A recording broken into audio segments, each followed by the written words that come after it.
The views and opinions expressed on the cap are those of the hosts. They do not necessarily reflect the official policy or position of OldMilk Media. Any opinions stated aren't intended to offend anyone. On this episode of the Cap Podcast, I react to music by Playboi Carti.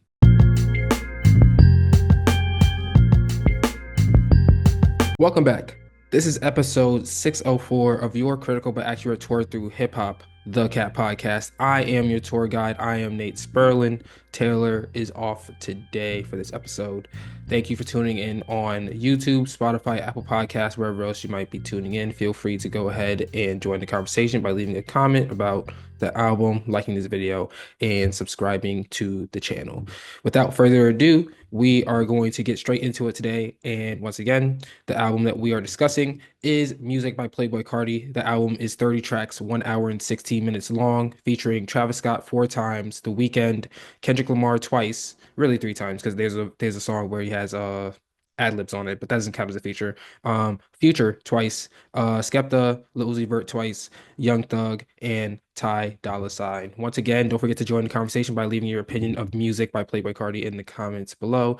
That being said, let's get to my expectations. So, I think the best place to start is how I feel about Playboi Carti's discography so far. I think that the self-titled one, the first one, Playboi Carti, is really, really good. I also really thoroughly enjoyed Die Lit. And then you get a whole lot of Red, which I personally hated. Like I see now, 4 years later, I see after the fact, the use of it for performances for the rage, as Playboi Carti I'm sure refers to it as, and for in that atmosphere of a concert atmosphere, that album is really good. But outside of that, like say if you're just going to the supermarket, or like just doing casual things, I don't think that's something that personally I don't want to hear that when I'm like I don't need the rage all the time. And I think that Playboi Carti on Whole Lotta Red did a poor job of balancing tracks for the rage and tracks that people want to hear outside of that.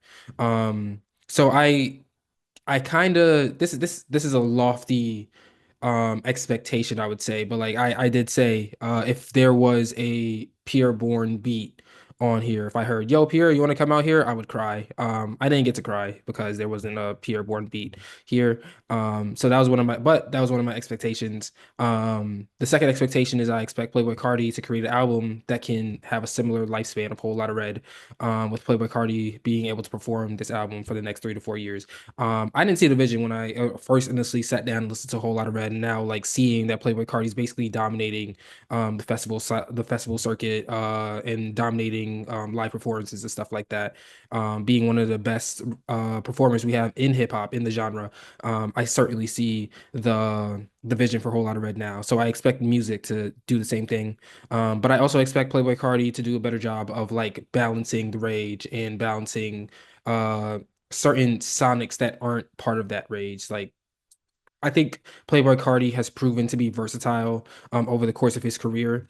And I expect to see some type of versatility in this album, so that he could continue to please the Whole Lot of crowd, and he can continue to please the crowd that he kind of abandoned with Whole Lot of Red, me included. And that's the crowd that really, really enjoyed Playboi Carti and really, really enjoyed Die Lit. Obviously, you might have people who enjoy all three, but I'm just not in that category. I'm looking at the packaging for this album. This rollout has been going on for years. I mean, like there's been little nuggets dropped here and there about this album over the course of 2 to 3 years.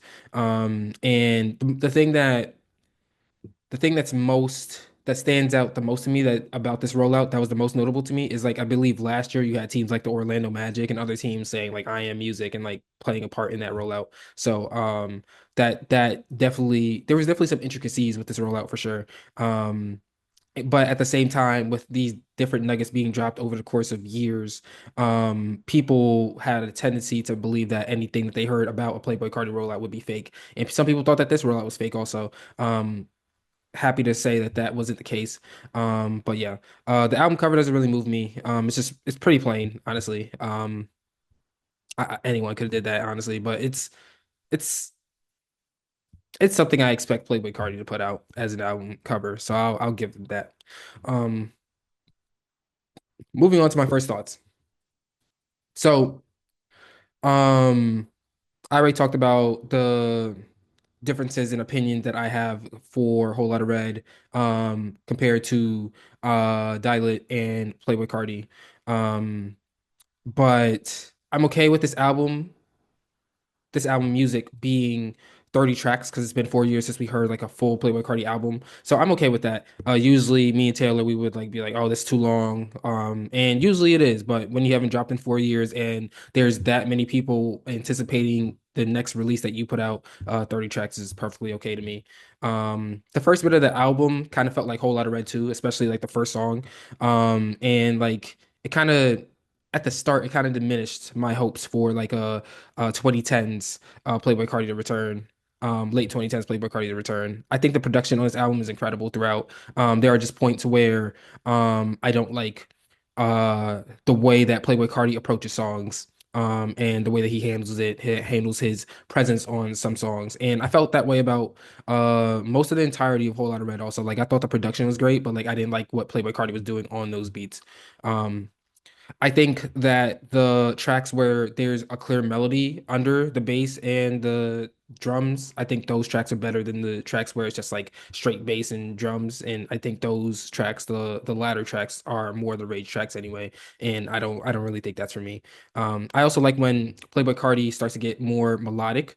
Throughout this album, we see Playboi Carti try like a tons of voices. I think at times I feel like he sounds like Future. I feel like he sounds like Lil Yachty. I feel like he sounds like Yoshi, the Mario character. And I think that having that ability to change his voice puts him in a rare category with like Future and Young Thug and even Kendrick Lamar and Drake. I'll put Drake in there also, where like they similar to what they like they're chameleons. They can kind of like change their cadences at will. And I think that's a special talent to have. The only thing I'll say about Playboi Carti that I won't say about the other four artists that I named is that with Playboi Carti, I still feel like he's still figuring out how to use that talent and still fleshing that out. With the other four, I mean, they've been in the game for like 10 years at this point, so obviously they would understand how to do that. I do think that that ability to change the voice whenever he wants to. I think that does demonstrate an Playboi Carti continuing to master his craft and continue to. I think Playboi Carti. I come away from this album really believing that Playboi Carti cares about his music, and it's sad to say because like you should care about your music. That's kind of like the bare minimum. But at the same time, like it's very few artists where like you listen to their songs and then you actually come away with the feeling that they care about their music. So for Playboi Carti to now be in that category, and he probably could have been in that category before, but for me personally, I'm now putting him in that category. I think that's a big accomplishment for him for sure. DJ Swap Izzo yelling over these tracks. I think that adds a nice touch to the album. I think it adds a nice energy to the album. I can see some people hating it the same way that some people hated DJ Drama on Call Me If You Get Lost by Tyler the Creator.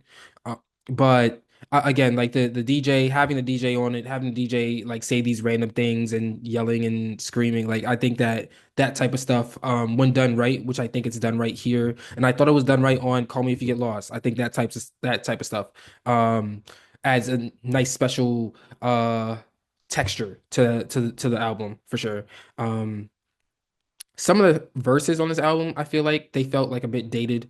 And like I think there's a Young Thug on the Young Thug song where Young Thug is featured.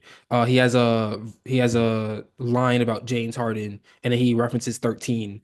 And James Harden hasn't been number 13 in many years. Like he's on the Clippers now. He wears number one for the Clippers. He wore number one for the Philadelphia 76ers, his previous team. So the last 3 years he's been wearing number one. So I'm just curious to like, and it's certain things like that. I'm sure there are others throughout the album where it kind of like sticks out to me. That like some of these verses are dated. Not to say that the songs are bad, because the songs, especially the one that Young Thug is on, which we'll get to, that song is definitely a great song. Um, but it does stick out to me. But it sticks out to me for a good reason and a bad reason. I mean, like I guess like not really necessarily bad, but like the negative or potential negative could be like that again. Once again, like these verses sound like they're a bit old, but at the same time, like understanding, hearing these types of verses and then hearing verses that are more current, like when you have Kendrick talking about Luka Doncic on Good Credit, hearing that. distance between in time in terms of verses or like when these verses seem to be recorded, that shows me that Playboi Carti's been working on this album for the past 4 years. And I can appreciate the intentionality in making it so that I'm going to just go on tour for like 4 years, and as I'm on tour, I'm gonna could make the next follow up to the album that I'm currently touring for. And I think that it's clear, like once again, like I said, like it's clear that Playboi Carti put in work into this album, and I appreciate uh I just appreciate the fact that it's apparent that Playboi Carti put work into this album. Um, I also think it's easy for Playboi Carti, as shown on Whole Lotta Red, for him to like go off the deep end into the range. But I think that there's a nice balance between the rage tracks and the tracks that for people who aren't necessarily like into the rage like that. So I think that he's able to appease his whole fan base this time, and I think that that is a massive win for Playboi Carti because like when you see the momentum that he's able to build off of Whole Lotta Red, it now seems like he's able to continue and maximize that momentum because of this album. So yeah, I appreciate that Playboi Carti was able to balance between the two, and we get a little bit of melodic Playboi Carti. Not everything is just like Playboi Carti, like with these uh rage beats where it's just like mostly bass and mostly hi-hats, no melodies over them, and then like Playboi Carti's like doing some random voice. Like it's not every song isn't like that, and I appreciate that. I appreciate the versatility also. Getting into the song by song. I think Pop Out is a good intro. It's not really for me, but I think it's good because it still reestablishes that the rage. It still reestablishes that Playboi Carti is still doing the rage and he's still in his rage era. I understand the usefulness of the song, but overall it's not for me. When we get to the next song, Crush. I like Crush, where the chorus. I like when the chorus comes to singing when Travis Scott says "Shawty gonna let me crush." Like I like the chorus is such a nice touch, and I don't think I would enjoy this song as much without that gospel sounding chorus on this track. So I think that was a nice touch for sure. K-pop doesn't really move me at all. It's just like one verse. I think it needs a hook. Maybe if I had a hook to tie it all together, maybe I'd be more of a fan of that. I like Evil Jordan. With the first four tracks, I would say Evil Jordan probably has the best Playboi Carti on those first four tracks. Um, but like ultimately, there isn't really much special about it. Like it's a song that I will listen to again, but it's not like one of the go-to songs that I feel I'm gonna keep going to over and over again off this album. Mojo Jojo. I like Kendrick Lamar doing the ad libs here. This isn't the first time that he's done ad libs for people. He's done it on one of the Baby Keem tracks. I'm trying to think if it's Range Brothers or Family Size. But it's one of those two tracks where during Baby Keem's, even though Kendrick Lamar's featured on it, during Baby Keem's verse, Kendrick's doing the ad libs for Baby Keem. There's also like I believe it's on Win by J Rock. Kendrick Lamar is there doing ad libs for J Rock throughout the song. So this isn't the first time to do that. I think it shows Kendrick Lamar's versatility once again. No one would ever expect to have a Kendrick Lamar Playboi Carti collab. Like no one would ever expect that at all, but that's what we get here. And honestly, like all three of them are solid. I would say the ones that actually have Kendrick Lamar featured on them, I think those are amazing. I think this one is just solid though. Like there isn't really much here that really like moves me, and I don't really think this is a go-to track for me either. When we move on to Philly, the first thing that I notice about Philly is that it has a similar melody or a similar sample to Carter Son by NBA Youngboy, and I immediately picked up on that right away. I did a little bit of backtracking, and I realized that the name of the sample for both songs is "You're My Chocolate" by Savages, who's the producer. And I believe that song might have come out in 2008. But yeah, like I like this is the first track where the beat is kind of taking more of a back seat, and it still plays a prominent role in the song, but like the artists are allowed to do more, I feel like, with this beat compared to the other beats from the songs before. I think Travis Scott throughout the album really shines, but I think on this track particular, he shines really, really bright on this track. Moving on to Radar. The main thing about Radar is you could tell the difference between a Metro beat and like someone else's beat. Because like Metro, like I feel like Metro, he did a good job of incorporating the rage, but at the same time having that melody under the rage also. So that makes that track more listenable to me. I like the dun, dun, dun, like that part is infectious. It's a Metro beat, like it's Metro Boomin. He's one of the best producers that we've ever seen, and he proves it again here with Radar. Um, I think that when Cardi changes his voice, it also sounds better on over this beat. I think it's because like the beat isn't so powerful where like if Playboi Carti chooses a voice where his voice there isn't much bass in his voice or there isn't much assertiveness in his voice, the beat isn't going to overpower it, and I think that that's what happens here with Radar for sure. um when we move on to Rather Lie is like the first like smash hit, like hit it out of the ballpark track on this album for me. Um, the Weeknd and Playboi Carti trading vocals, that's just like they have good chemistry. They have really good chemistry. I love the fact that Playboi Carti on this track is giving us some of that melodic Playboi Carti that we were missing from Whole Lotta Red. It was present on Whole Lotta Red, but it wasn't as present as I would have liked it to be. But here, like it's like in full force here. And I think because of that, that makes this one of the shining stars on this album. I think that this is one of the best tracks on this album. I think it's going to be unanimous that this is one of the best tracks on this album.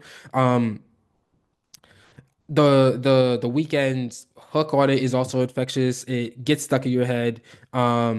The Weeknd just put out an album. Also, it seems like people are really receptive to that. So now for the Weeknd to carry this momentum into this Playboi Carti album, this might be a year dominated by the Weeknd, and I don't have any objections to it because you see the output that he's putting out every single time he steps in front of a mic. When we move on to Fine Shit, this one brings up a Fine Shit is the one that brings up the memories of Dilet or main I would say not even Dilet, like Playboy Cardi is probably more accurate to describe that. I like the soft cadence. I like the bass and the hi-hat mix. Like I know I like that that's tuned down.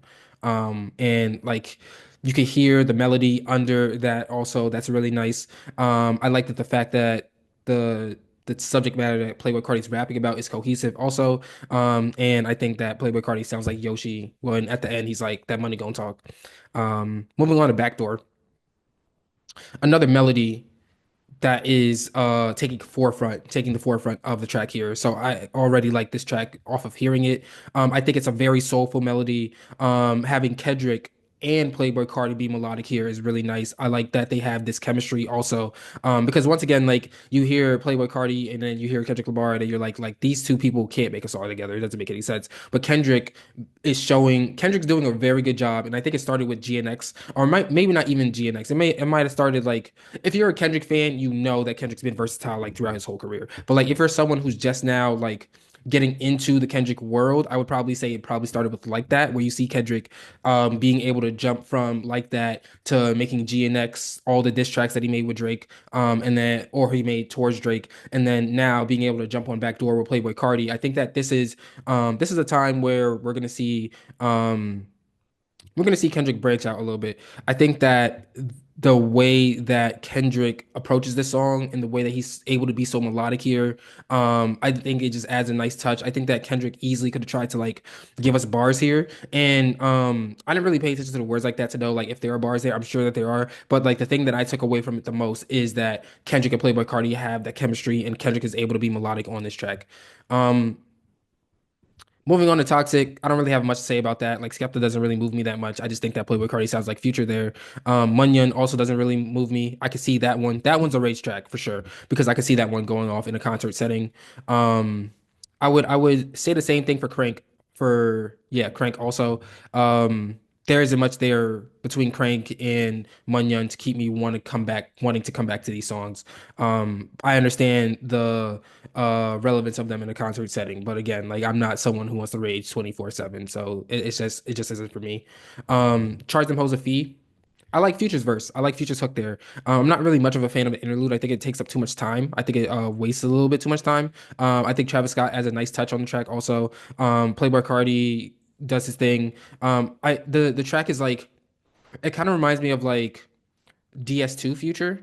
And I'm not sure that's something that I'm expecting on a 2025 Playboi Carti album. I think it comes together nicely, but ultimately, is this one of the tracks that I think are going to be like in my top five if I had to rank songs on this album. No, but it's probably gonna be in my top 10. Maybe my top 15. It's not trash for sure. Like it's not trash at all. It's just like a little off-putting being on this album. And then when we get to Good Credit. Kendrick's verse, I think, carries the song. I love the Luka Doncic bar, like I mentioned earlier. And then you have Playboi Carti. I think on this one, Playboi Carti kind of sounds like Lil Yachty. Hearing Kendrick's flow and hearing Kendrick able to maneuver on this type of beat, it reminds me of when Kendrick said, "New flows come and be patient, brother," on Family Ties. Because I think this is an example of what he was talking about. This is an example of one of those new flows that he was talking about. Also, I think that Kendrick is so good at like, conveying his emotions throughout all his tracks, and here you can really tell that he's having fun, and I think that's infectious, having that energy. We also heard it on GNX, also like Kendrick having fun, and that makes the album more fun. And that's how I feel about Good Credit. Good Credit's definitely one of the standouts here. We get to "I See You, Baby Boy." I mean, like it's just one hook and just one verse. I mean, it doesn't really move me one way or another. It's a fine track, but it's just not something that like I'm not I don't think there's much praise to be given to that track. It's a fine track though. It's not trash. Moving on to Wake Up Filthy. I like Travis's verse. I think that Travis really, really shines on this album, like I said before. I think this is another example of Travis shining really, really bright on this album. But at the same time, like overall, for the song overall, do I want to play this over again? I don't really feel like I do. Jumpin' is an important track for me personally, being a Lil Uzi fan and a Playboi Carti fan. This is the first time, if I'm not mistaken, that we've heard them collab since 2018, and that song was on Die Lit, and it was Shoota. And Shoota is probably one of the best Playboi Carti songs of all time. And we don't really get something that can rival Shoota in terms of like being one of the best Playboi Carti Lil Uzi collabs of all time, but it's still a really, really good track. I like the flow that Lil Uzi has, the pink tape, and then like he keeps going with the rhyme, like using that flow. Like I think that's one of his best flows. You could tell Lil Uzi's having fun here, and I can appreciate that because Lil Uzi's also an artist who you can tell based off of like their tone or just like based off of their energy on each individual track that they're having fun or if they're not having fun. And here it's clear that Lil Uzi's having fun, so I can appreciate that. And then we move on to Trim. Trim is another smash hit. Trim is Future's best performance on the album. Um, Future could carry the whole song here. Like I think Future's verse and Future's hook, I think that carries the song here. Playboi Carti, not to say that Playboi Carti took a back seat. Like Playboi Carti also had a really, really nice verse. It's just when Future gets to that level, it's just very few artists who can stand toe to toe, eye to eye with Future when Future gets to that level. And Playboi Carti, it seems like he's on the way to getting to that level, but he's not there yet. Future's been doing this way too long for me to say that. Like Playboi Carti already is on Future's level. But I think that this right here is the best. Because the beat is also kind of rageous, but it's not like too rageous where someone who isn't really feeling it will want to turn it off. So I think this is the best balance between like rage and casual listenability. Um, for Cocaine Nose, there isn't really much playback value for me there. I think that it's gonna go crazy in a concert setting, but besides that, like I'm not gonna listen to that again. We Need All the Vibes. That's a noticeable change, honestly. And like the track listing here is kind of like iffy because like you have Trim and then you have like Cocaine Nose and you have We Need All the Vibes. And I think I could argue that like We Need All the Vibes and Trim should probably be put together instead of being separated by Cocaine Nose. But there's like it, but like because of Cocaine Nose in the middle, there's a noticeable change in vibe between Cocaine Nose and We Need All the Vibes. And like this is probably the brightest sounding track on the whole album, and most of the album is dark. It sounds dark, and I like the melodic rapping between Ty Dolla Sign, Young Thug, and Playboi Carti. I think that it all comes together and fits so well. This is definitely one of the smash hits off of the album, and this is something that I will keep going back to over and over and over again. We then move on to Olympian, which doesn't really do much for me. And then you have OPM Baby, which also doesn't really do much for me. I like Twin Trim. I wish the issue with Twin Trim is that it's just Lil Uzi with a verse, and that's it. Like there's no hook, there's no Playboi Carti at all. I would have I it's okay as an interlude. If you, maybe if you call it an interlude, like Lil Uzi's interlude or something like that, maybe I like it more. But like being that I'm supposed to consider this like an actual full track, I I just think it needs to be fleshed out more. Like it's a solid foundation, but that's all it is. It's a foundation. Um like Wheezy, that reminds me, the melody on that track reminds me of Lullaby, the melody on Lullaby by Lil Uzi. Um, it's just a verse and a hook here. The only thing that really stands out to me is that sample. And then we got This One Got It, where you have that piano melody, and then you have the bass, and then that's like one of my favorite beats on the album. And then you have Playboi Carti's like the way that Playboi Carti uses his voice and then the flow, the beat, like everything comes together and works really, really well. And then Playboi Carti has some catchy lyrics up there. So This One Got It is definitely a song that I'll be coming to again.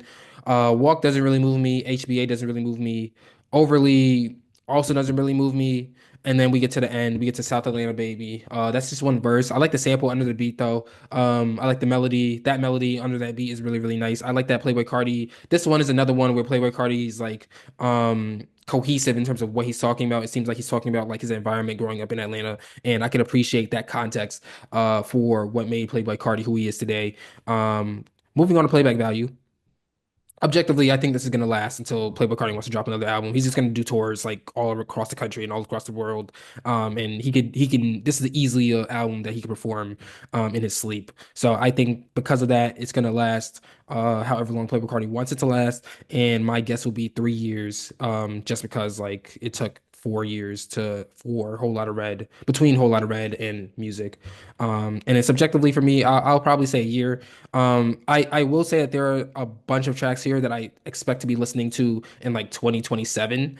And I'm saying that because like there are tracks from like 2017, 2018, like Playboi Carti, Died Lit that I still listen to today. So I expect some of these tracks to have a similar carryover effect. And now moving on to final thoughts. My final thought is that Playboi Carti comes through with an album that proves to be the perfect follow-up to Whole Lotta Red, extending the rage for a few more years. Carti does a better job of balancing the album with tracks made for the rage and tracks made for casual listeners who aren't feeling the rage. And I think that that makes this album superior to Whole Lotta Red. My top three tracks: number three, Trim; number two, Rather Lie; and number one, Backdoor. And I have to give an honorable mention to Good Credit and We Need All the Vibes. And yeah. That is the Cat Podcast, episode 604. Thank you for watching. If you enjoyed this episode, feel free to like this video or subscribe to the channel. Check out our previous episodes on Mac Miller's Balloonerism or Kendrick Lamar's To Pimp a Butterfly. We did that episode because To Pimp a Butterfly is now 10 years old. Make your voice heard by telling us your favorite song from music in the comments and voting in our poll. Yes, you get to decide if music is album of the year, fire, mid, or trash. Follow Old Milk on YouTube, Instagram, and TikTok at Old Milk Media. Check out oldmilk.co for more information. I'm Nate Sperlin. Taylor and I will be back when hip hop tells us to be, and we are out. Thank you for watching.